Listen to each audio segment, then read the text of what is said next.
Jimmy Gittins, how we doing? Very well, mate. Very well, thank you. Good, good. This fundraising's gone pretty well. Certainly better than expected, or what I would have thought. Yeah, I mean, I think it's just short £9,000, which is just exceptional. I said it from before, when I said the reason why I did it and the inspiration of Colonel Tom now. I mean, clearly he's done dramatically a bit more than what I've done, but nevertheless, just the generosity of people and given the time that we're in at the moment is just outstanding.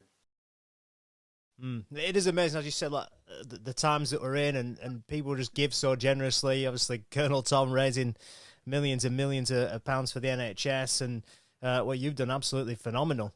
Short of 9,000, and the target was nowhere near that to begin The with. target was two, but I'd actually made a mistake when I put that on. So I actually wanted to put £1,000 on, thinking I'd be able to split that between the two charities and be a nice size donation. So when I put two on, I thought, oh God, I hope I'm not going to look silly putting that on. But yeah, I've been absolutely blown away and very pleasantly surprised at how well it actually has done. Yeah, and absolutely fantastic. Congratulations to you uh, for doing it, and just talk about the decision to do it and doing the laps of your house and everything that went through it at that time. What just tell us about doing this challenge. Well, ironically, it's like every other challenge I've ever done. It's kind of one of those where you go into it and you think, well, how much preparation can you do for this? And the truth is, you can do very little. I guess I could have gone and done some laps around my house prior to it, but I know when the BBC reporter came on Saturday and she said, how much training have you done for it? And I says, I haven't done any training for it. She said, well, how many times have you walked around your house before? I said, I haven't, the fourth lap. And I just said to her, I said, trust me, I said, if I'd have walked around the house once, I wouldn't have committed to doing 26 laps. And that's kind of how you get into these things, and how I view these things and take these things on. I believe it's, I put the mindset on, and once I start doing something, I'm in it to complete it. Yeah, and in terms of challenges you've done before, just give us a little taste of some of the things you've done over the years, because you've pretty much done the lot. I've been very lucky and fortunate, I think, to be involved in some fantastic charities. The Steve Prescott Foundation being for one of them. When I met Steve Prescott, I was so blown away and impressed by the way the kid took things on and looked at things, and given the situation he was in, you couldn't help but be inspired and be impressed. And yeah, we started off with minimal walks from Hull to Old Trafford to deliver the ball to the grand final. We came up through France on bikes. We did it 10 years ago. I did it on an adapted quad bike with another colleague of mine, Pete Stevenson. We dragon boated over up the channel, up the River Thames, with the likes of Johnny Vegas in the boat with us, which was dead funny at the time. Jumped out of an aircraft at 15,000 feet with the Red Devils, as the British Regiment, which is quite apt today, given the day that we're on. Half marathons, Land's End to John O'Groats, one country to other. Yeah, there's many we could go into, and they've all had their own memorable moments and special reasons for doing them. But I think I'm very, very lucky that I've had the opportunity to be able to do them, but I've also been very lucky that I've had the support network as well to enable me to do it. And just tell us a little bit about your story and what brought you to this point, because I'm sure a lot of people are aware of your story, the people who have donated very generously to it. But for anybody that's maybe not aware, tell us about what happened to you back in 2002 playing rugby league.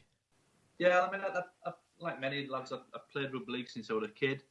And I think I was quite lucky when I got a contract at 17, because I wasn't the best rugby league player by any shape or form. But I played just over 10 years. But unfortunately, in 2002, I suffered quite a nasty injury playing against Dridlington for Charleston Rovers, where I actually broke my neck in two places, rendering me paralysed my neck down and actually quadriplegic. It was a tough time, very, very tough time. I struggled to go back there, to be quite honest. But it was one of those situations where, your life just turns upside down in front of you, with no choice, no decision making, no nothing. 1 minute I was rugby league player and a builder. And the next thing, I was paralysed from the neck down, and I could no longer do anything for myself, and I mean anything.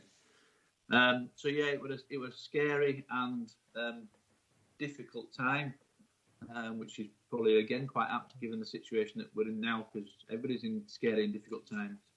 But this one was a bit of a personal one for me, because it was me that was kind of sat laid there and not knowing if I had a future and how I could even come back from it.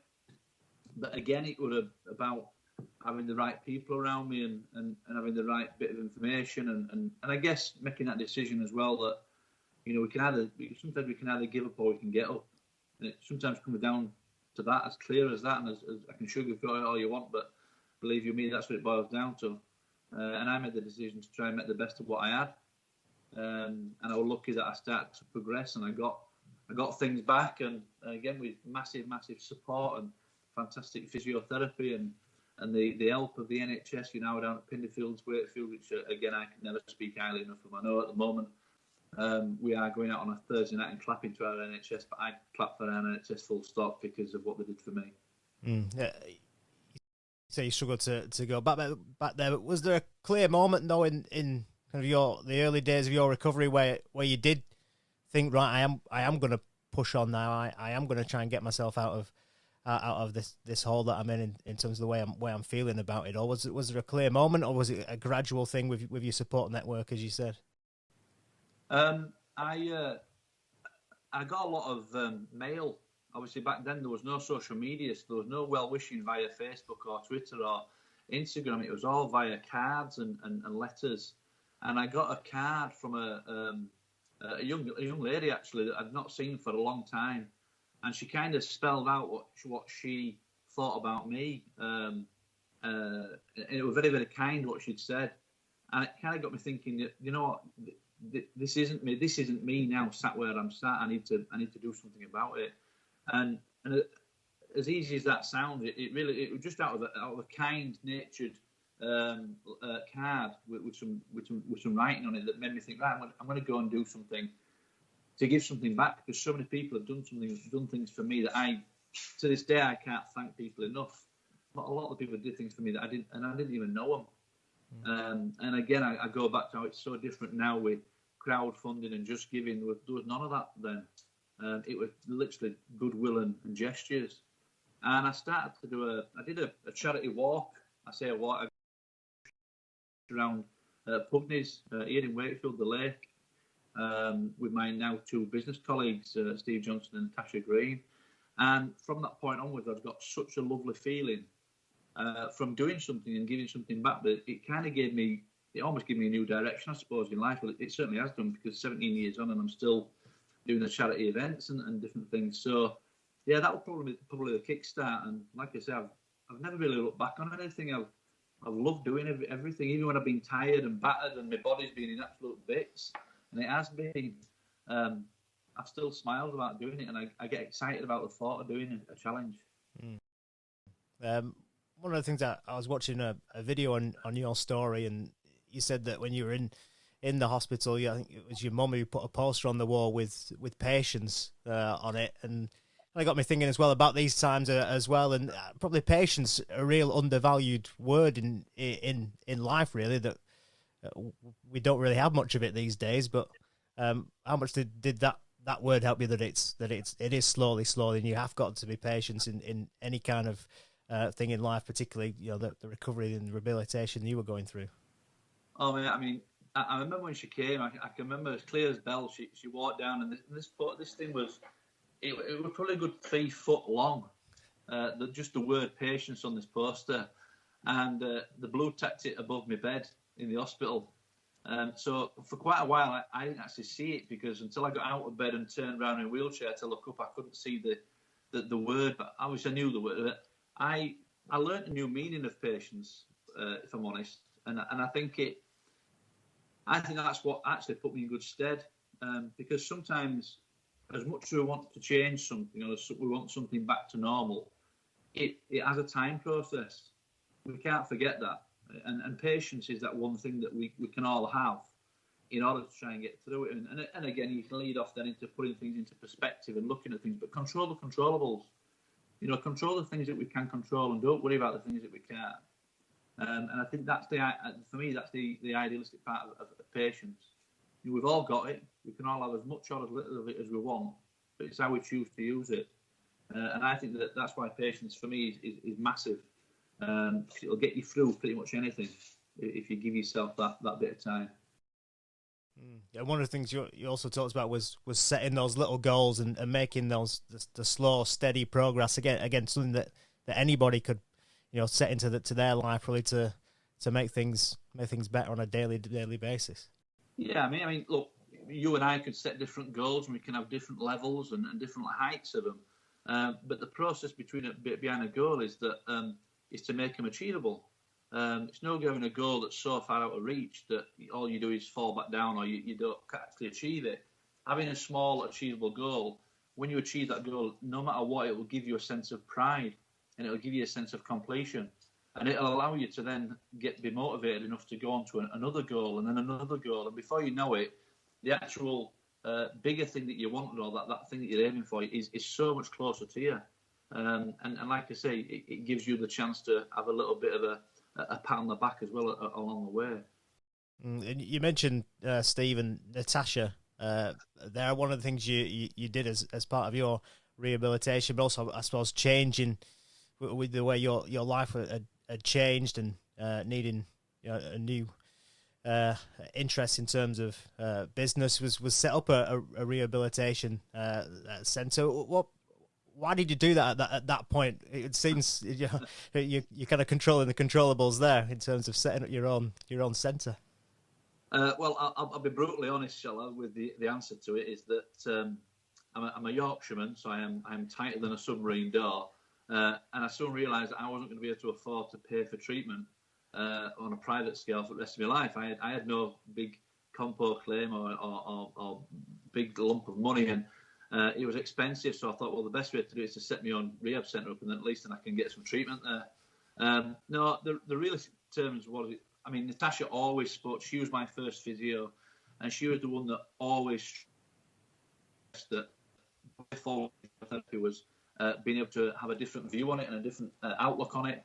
And she always showed the interest of wanting to do that when she left the NHS. So it kind of all came together because my friend Steve Johnson, his parents were selling the gym, so we bought the gym, we turned it into a rehab centre and the fitness centre, and it's just gone from strength to strength. Like I say, we're 16 years on now.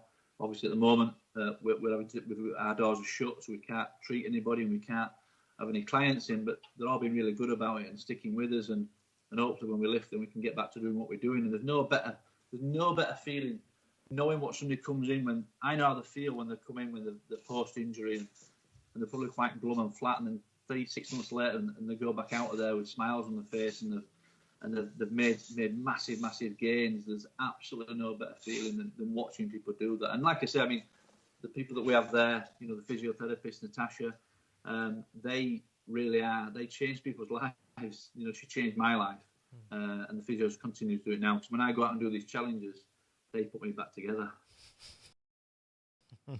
Good to hear.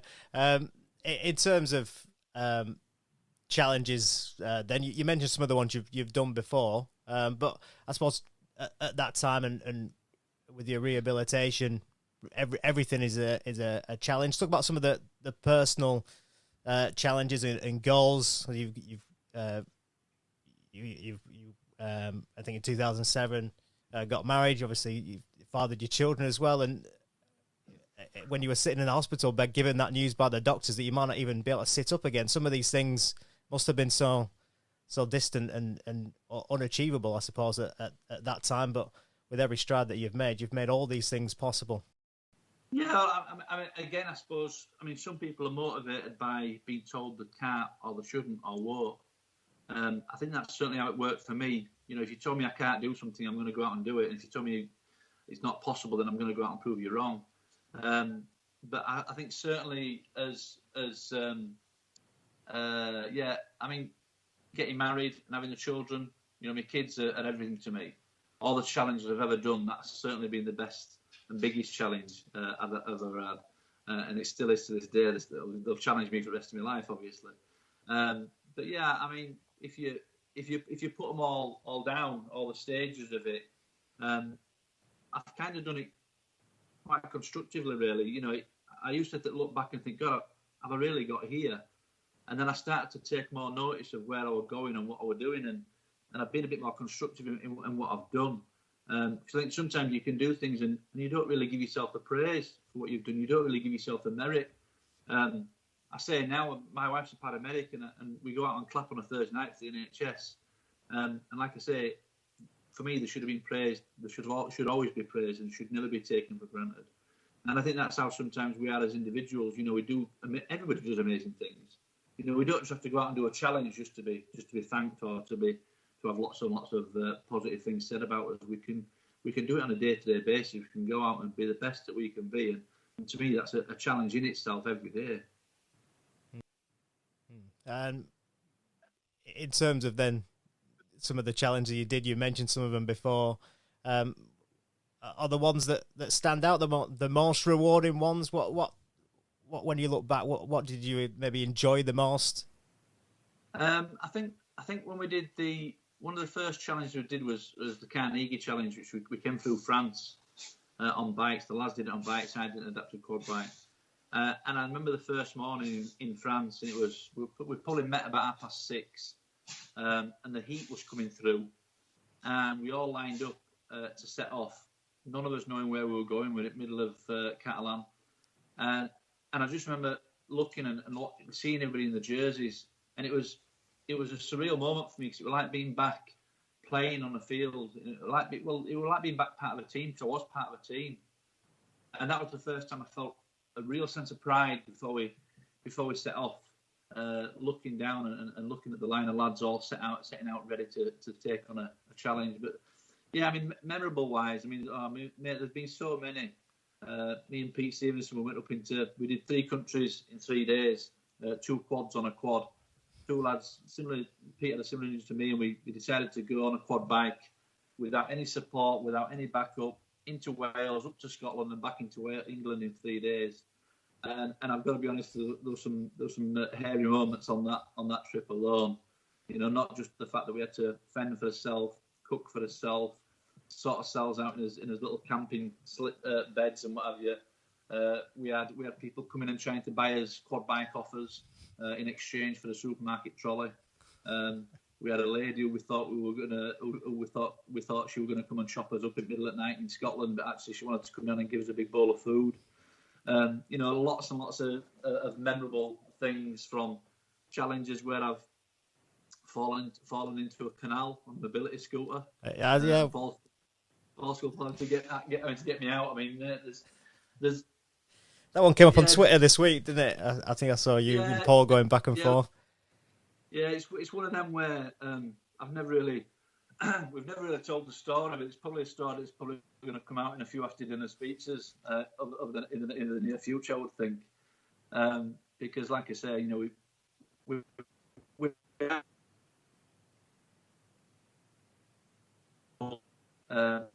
as the most memorable one. I mean, any challenge I did with Steve Prescott, having him leading us, was without doubt incredible. Some of the lads that I've done challenges with have been incredible. A parachute jump I did with the Red Devils was outstanding, apart from the fact that I missed the landing zone and they all wondered where I'd got to. My wife actually thought I'd bottled the jump. When the lads told her I was actually the first one out of the plane, they said her face dropped massively. I think it's because the insurance papers hadn't been signed at that point. How far were you off? 2 miles. Yeah, we ended up in a cornfield, and obviously they didn't know where I were because I was first one out of the airplane. But we couldn't open I had 2 straps on my thighs, which I was going to give to Sergeant Billy, who was behind me. The idea was to raise my legs for when we landed, but the straps snapped and one I couldn't get out, so we couldn't actually land where we wanted to land, which was hairy in itself, believe you me. I tell that story in some presentations. It's incredible. Yeah, so plenty of fun and games, and not just doing the challenge, I suppose, but the memories you make while you're doing them as well, just as important and rewarding, I suppose. Yeah, I mean, like I say, I mean, I've made friendships and I've got friendships. I'd like to think for life. from doing many of the challenges. I've met some incredible people, that's for sure. People that inspire me to go out and be the best that I can be each day. And I think that's the beauty of that's the beauty of life, isn't it? Is meeting different people and listening to different and learning from different people and experiencing different things. And it doesn't have to be anything magical or special. It can just be the smaller things. The little things can sometimes be far more important than the bigger things. We had this conversation the other day, myself and Martin Blundell from the Prescott Foundation. We were saying of all the challenges we've done. We've gone into France, we've gone overseas, and yet I walk around my house and we raise a colossal amount of money. Maybe it's that sweet spot and the timing, maybe whatever it might be, but there's lots of reasons and outcomes for things that right now are just unknown to us until we go out there and do it. You mentioned the Steve Prescott Foundation there, and tell us about you and Steve and the influence that he had on you as a person and getting involved in the charity. I read a quote from you saying he took the time to show you direction in life when he was facing his own obvious adversities. Just tell us about you and Steve. I didn't know Steve as a person. I've watched him as a player and admired him as a player. But when I met him at one of the grand finals after his first walk, and I was so inspired by the guy's want and selflessness to go out and help other people, given his terminology of incurable cancer, and that prompted me really to get to know him further. And when I got invited onto the challenges with him, he was just one of them guys that he led from the front. He didn't do a lot of yapping. He just got on with it. Never really heard him moan, although one or two situations he did do a bit of moaning in France, especially. But no, in general, I'm laughing about it because I'm thinking back to it. But no, he was a real leader. He was a real inspiration, and I've said this thousands of times, and I never get bored of saying it. He taught me something. He taught me the real meaning of never, ever, ever give up, no matter what you're facing.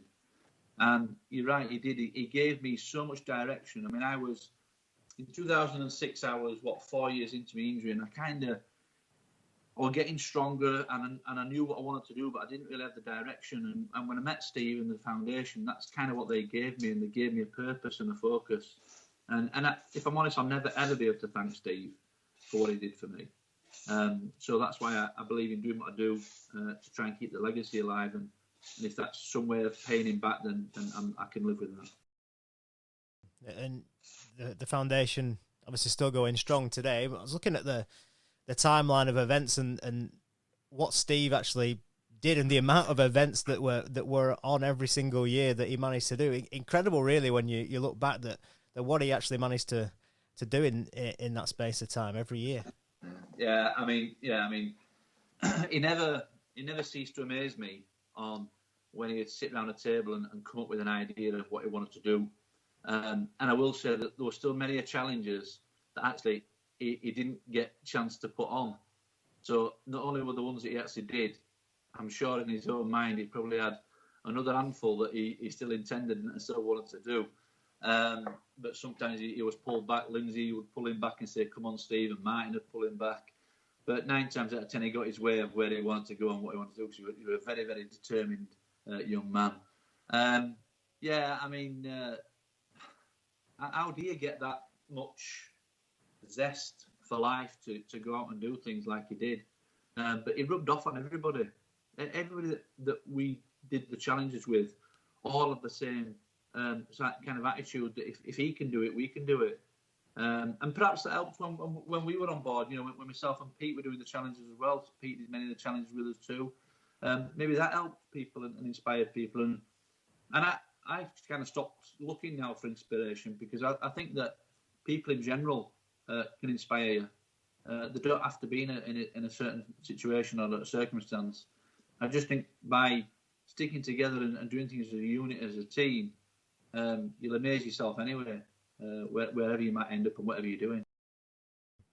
Tell us about what you are doing now. Still involved with Steve Prescott Foundation, State of Mind Sport, another one that you raise money for, doing the 2.6 challenge, and still involved with the Rugby League Benevolent Fund as well. Yeah, I mean the RFL Benevolent Fund really is the starting block for me. When I got injured, there was no fund available. And then it was formed after Pete Stevenson and Matt King got injured, and the RFL put together the Benevolent Fund, which I've been a part of from day one. And they're incredible. They're quite unassuming, really, because they don't kind of shout about what they do. They just get on there and do it, and they help people out in real difficult times. The foundation again funds towards that, and State of Mind, the second charity that I've obviously done it for this time, has been a big part of my life now for the last 8 years. Again, I got involved with that through the Benevolent Fund. Steve Ball, the manager of the Benevolent Fund, invited me with Emma Rosewarne from the RFL to become part of this State of Mind. And again, State of Mind, one of those things that when I got involved with it at the beginning, I really believed in it. I could see what they wanted to do. They wanted to help the players with the well-being and the mental fitness and mental state. Obviously, it was formed on the back of when Terry Newton, unfortunately, untimely took his own life. Again, I didn't know Terry Newton, but when I listened to the story, I thought we need to change things. We need to make a difference and help players and help other people and young players and grassroots and officials and supporters. And that's exactly what we did for several years, and until eventually now we now go everywhere with State of Mind. You know, there's a nucleus of us. It's a handful of presenters, and we go all over the country. Not just in rugby league. Now we've done rugby union, we've done Premiership football, we've done blue light services. We've worked in prison. We work hell of a lot now with the construction industry down in London, large construction where there's big groups of alpha male men. But the ladies as well, you know, there's equally as much importance on the ladies. We do a lot with the rugby league, ladies rugby league and schools. It's amazing actually going out there and we tell our stories, and we use we have psychologists that write our presentations up with slides, and it's amazing getting the feedback that we get on how well received it is. And that, again, it's nice to be able to do something that you feel worth and value for, because that is the one thing probably for me at the beginning I thought I'd never be able to get again.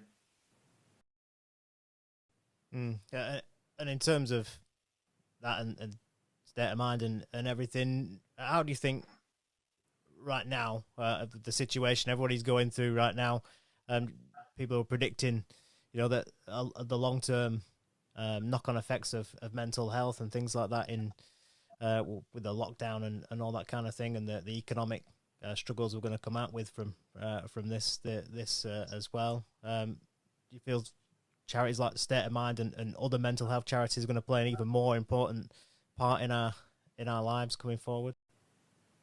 Absolutely, I think, and I think it might look a little bit differently to actually before we went down into lockdown when we come back out the other side.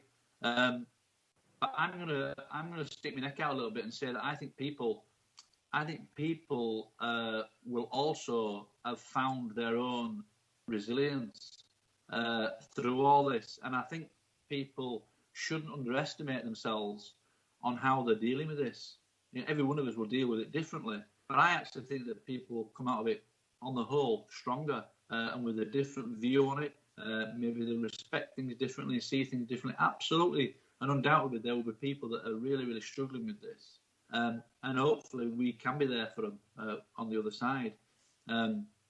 Mental health, you know, we know it was on a wave before we went into lockdown, and to many people this will add to it, to add to the stresses and the pressures. But I would like to think on the bigger picture that many people will have actually come through it and maybe look at it and think, you know what, I am stronger than I thought. I have managed to get through this. Again, with support and the right information and people around us, and maybe even just a phone call. You know, if you know that there's somebody out there and you know they're on their own, just a little message or a phone call, just to check in and see how they're doing, can massively help.